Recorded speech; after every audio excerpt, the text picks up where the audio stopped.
When you think of special operations, what comes to mind? Probably some lone wolf, one-man army, right? The kind you see in the movies. But the reality? Well, it's a hidden world of super specialized teams, and each one has a very unique, very specific job. Today we're going to pull back that curtain. And that quote right there, that's not just some cool line. It's literally the code they live by. For these operators, the job isn't about getting famous or getting medals. Nope. Success is measured by the disasters you never even hear about. Their entire lives are pretty much defined by silent sacrifice. So yeah, let's just toss that Hollywood idea of a single commando right out the window.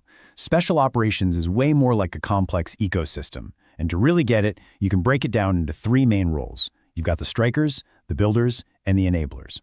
We're going to start with the ones you've probably heard of, the strikers. All right, so when we talk about strikers, these are probably the guys you picture in your head. They are the absolute masters of the high-intensity, hit-and-run mission. The door kickers, right? Their whole job is to smash a target with shocking speed and precision and then just vanish. Their core mission is what the military calls direct action. So what does that actually mean? Well, think of it like this. It's all about surgical violence. It's not about taking over land or holding territory. It's about getting one specific thing done perfectly, often deep, deep behind enemy lines. And at the very top of this world, the absolute pinnacle of direct action, are two units so secret they officially don't even exist. Okay, first up, let's talk about the Army's Delta Force. And here's the crazy part. Officially, this unit is a ghost. It doesn't exist. Unofficially, they're known as the Quiet Professionals, handpicked from the best of the best across the entire Army. And they are built for one thing: speed. A typical mission for them, from the moment they get the call to the moment they're back home, is designed to take less than 36 hours.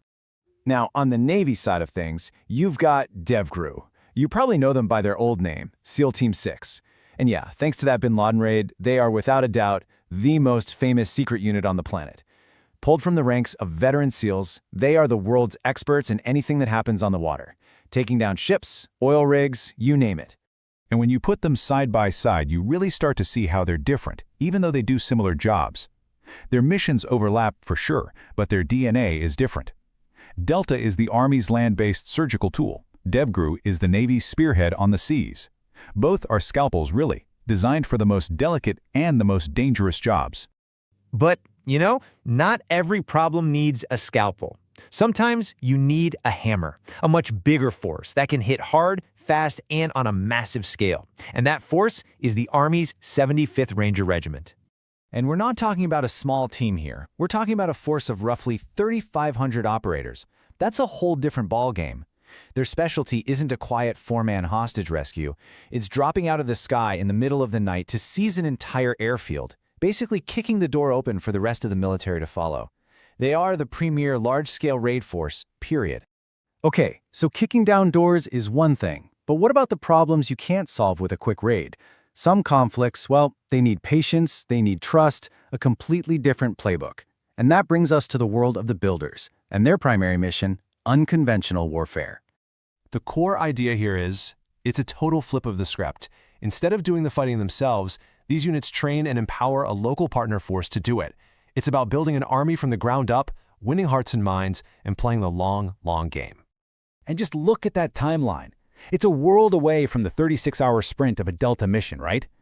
For the Army's Green Berets, a mission is a marathon, not a sprint. We're talking months, sometimes years. And success?